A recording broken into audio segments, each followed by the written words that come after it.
If you're a fan of Batman, well, stay tuned because you're gonna like this episode. At Gamescom, we were able to get a talk with the developers behind Batman Arkham Origins. What they had to say about the game and more, you can see right here. Kill him and I'll pay you whatever you want. Make him suffer and I'll double it. Scream for me!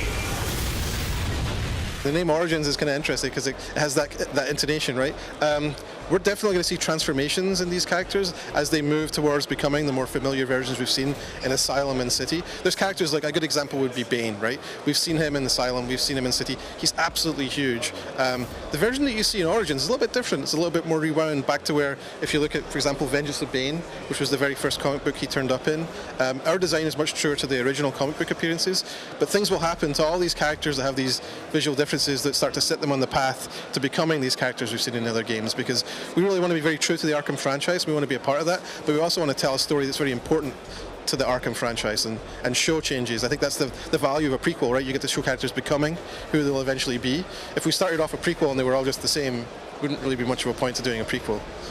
Well, we have a whole bunch of upgrades, definitely. We have a much more tree-like structure right now in Arkham Origins, which is, I guess, a little bit more inspired by the likes of Borderlands, where you start buying some abilities and you start working your way towards these more powerful ones, which are later in the game. That's a new thing for upgrades. But we also have a whole bunch of new upgrades in Arkham Origins. Things like what we're showing here at Gamescom is the shock gloves. So these are gloves which Batman gets earlier in the story by means which we're not revealing here at Gamescom, but he basically gets these gloves which can build up and store electrical power, and then he can use that in a fight once it's built up enough to unleash that power and start striking enemies with entirely new animations, new attack styles. He can punch through shields, he can counter guys with stun batons, so it really changes the way you're fighting characters who are armed with some of the more advanced weapons you've seen in the other games, and stuff we've got in this game too, and really let the player kind of cut loose in the fight for a moment and not worry too much about who he's hitting, and just worry about getting the maximum damage he can whilst the capacity of the shock gloves burns down.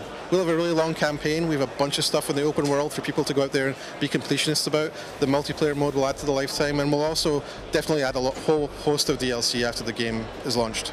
But we haven't announced any yet. I'm on your side.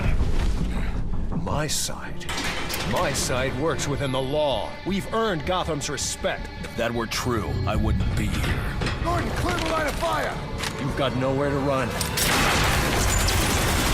Please let us know what you think about the game in the comment section below, and also feel free to subscribe and like if you like what we're doing.